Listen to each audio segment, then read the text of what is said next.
रात के गहरे सन्नाटे में कबीर घर के छत पर बैठा हुआ था। हल्की ठंडी हवाएं बह रही थी, लेकिन उसके भीतर का उबाल अब तक शांत नहीं हुआ था।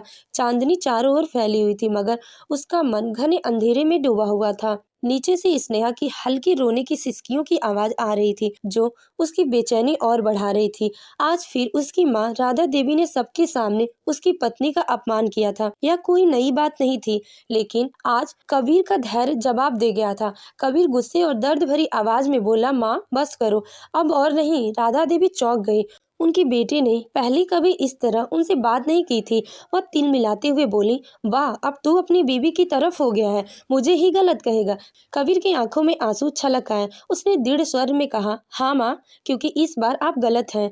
पूरा घर स्तब्ध रह गया। लेकिन ये लड़ाई आज की नहीं थी। इसकी शुरुआत बहुत पहले हो चुकी थी। गांव के सबसे प्रतिष्ठित परिवारों में से एक था रामपाल जी का परिवार। उनकी पत्नी राधा देवी पूरे गांव में अपने रौब और हुकूमत के लिए जानी जाती थी।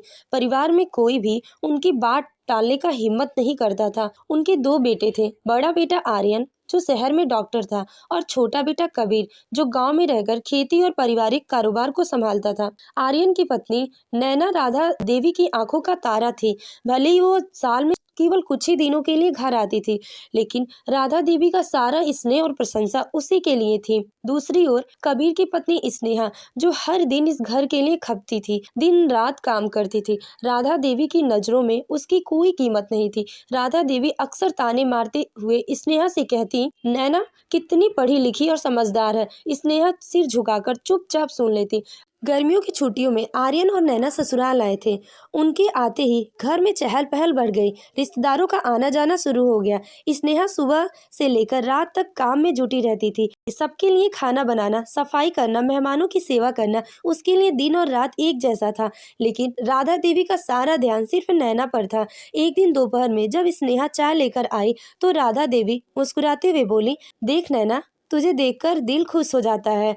तेरा रहन सहन कितना अच्छा है। ये सुनकर नैना मुस्कुराई, लेकिन स्नेहा की नज़र अलमारी पर रखी महंगी क्रीम और लोशन की शीशियों पर पड़ी। उसने सोचा, शायद इन्हीं की बदौलत नैना की त्वचा इतनी चमकती है। लेकिन फिर खुद को दिलासा देती हुए मन ही मन बोली, जिसके नसीब में जितना है वह उतना ही पाता है। फिर स्नेहा ने धीरे से कहा, माँ जी, ये चाय ठंडी हो रही है। राधा देवी भड़क गई और गुस्से में बोली, बस यही रह गया तुझमें, अब जवाब देने लगी है। स्नेहा ने नम्रता से कहा, माँ जी, मैं जबान कहाँ लड़ाई, मैं तो बस। राधा देवी ने बीच में ही बात काटते हुए तिरस्कार भरी आवाज में कहा, ठीक है, रख दे चाय और यहाँ से निकल जा। स्नेहा आंसू भरी आंखों से वहां से चली आई। अगले कुछ दिनों तक वह बिना किसी शिकायत किए लगातार काम में जुटी रही। नींद और आराम की कीमत उसे उसका शरीर धीरे धीरे जवाब देने लगा। एक दिन वह सुबह जल्दी नहीं उठ पाई। राधा देवी कमरे में आई और झकझोरते हुए बोली, क्या महारानी, आज इतनी देर तक सो रही हो?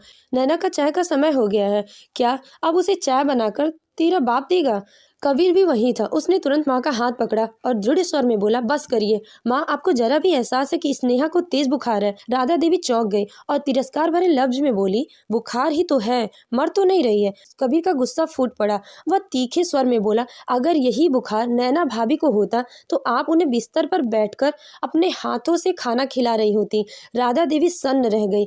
उनकी सबसे बड़ी बहू नैना भी पीछे ही खड़ी थी और पहली बार चुपचाप सब देख रही थी। कुछ दिनों बाद राधा देवी ने अपने बड़े बेटे आर्यन के घर बेंगलोर गई।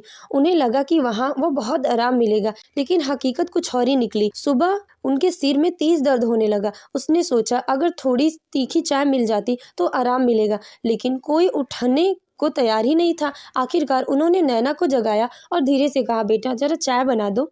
तो नैना ने आंखें मलते हुए जवाब दिया, माँ जी, यहाँ आपको अपनी जिंदगी खुद जीनी होती है, आप चाय खुद बना लीजिए। यह सुनकर राधा देवी चौंक गई। उन्हें यकीन नहीं हुआ कि उनकी अपनी बहू, जिसे उन्होंने सबसे ज्यादा प्यार किया था, आज उनसे इस तरह बात कर रही थी। मजबूर होकर उन्होंने खुद ही चाय बनाई। पूरी दिन यूं ही बीत गया, लेकिन घर में किसी ने उनसे ढंग से बात तक नहीं की। शाम को जब आर्यन घर लौटा तो उन्होंने उम्मीद भरी नजरों से उसकी ओर देखा, लेकिन वह अपने कमरे में इतना व्यस्त था कि 2 पल बैठकर हाल चाल तक नहीं पूछा। नैना भी दिन भर फोन पर व्यस्त रहती और नौकरानी ने बस अपना फर्ज निभाते हुए खाना परोस दिया। राधा देवी चुपचाप अपने कमरे में आकर बैठ गई। अचानक उन्हें स्नेहा की याद आई। जब वे बीमार होती थी तो स्नेहा कैसे उन्हें उनके लिए प्यार से गर्म काढ़ा बनाकर लाती और कहती, माँ जी इसे पी लीजिए, आराम मिलेगा। उनकी कोमल आवाज अब उनके कानों में गूंजने लगी। उनकी आंखें भर आई। पहली बार उन्हें एहसास हुआ कि उन्होंने स्नेहा के साथ कितना अन्याय किया है। चौथे दिन राधा देवी बेचैन हो गई। उन्होंने बहाना बनाया, मुझे गांव की बहुत याद आ रही है। आर्यन ने बिना किसी सवाल जवाब के तुरंत टिकट बुक कर दिया। जब यह बात नैना को पता चली तो वह बोली, माँ जी चलिए आपके लिए शॉपिंग कर देती हूँ। लेकिन राधा देवी ने सख्ती से मना कर दिया। गांव लौटने पर जैसे ही उन्होंने घर में कदम रखा, उन्होंने स्नेहा पुकारा। उनकी आवाज सुनकर स्नेहा दौड़कर आई और उनके पैर छूकर बोली, माँ जी आप आ गई। सफर में कोई परेशानी तो नहीं हुई? राधा ने हल्की मुस्कान के साथ कहा, नहीं बेटा, बस थोड़ी सी सिर दर्द कर रहा है। यह सुनकर स्नेहा तुरंत बोली, माँ जी रुकिए, मैं आपके लिए गर्म काढ़ा बना कर लाती हूँ, फिर सिर की मालिश कर देती हूँ। यह सुनकर राधा की आंखें भर आईं। उन्होंने स्नेहा का हाथ थाम लिया और धीमे स्वर में कहा, बहू सच में दूर के ढोल सुहावने लगते हैं। स्नेहा हल्के से मुस्का दी। फिर उसने प्यार से पूछा, माँ क्या हुआ, आप कुछ परेशान लग रही हैं। राधा देवी ने कुछ नहीं कहा, लेकिन उनकी आंखों में स्नेहा के लिए वही स्नेह और अपनापन झलक रहा था जिससे स्नेहा वर्षों से पाने की उम्मीद कर रही थी। राधा देवी अगले ही दिन अपना व्यवहार बदल लिया। अब भी स्नेहा को ताना मारने की बजाय उसकी मदद करने लगी। उन्होंने ये भी स्वीकार किया कि स्नेहा ही इस घर की असली बहू थी, जो अपने प्यार और समर्पण से इस परिवार को एक सूत्र में बांधकर रखी हुई थी।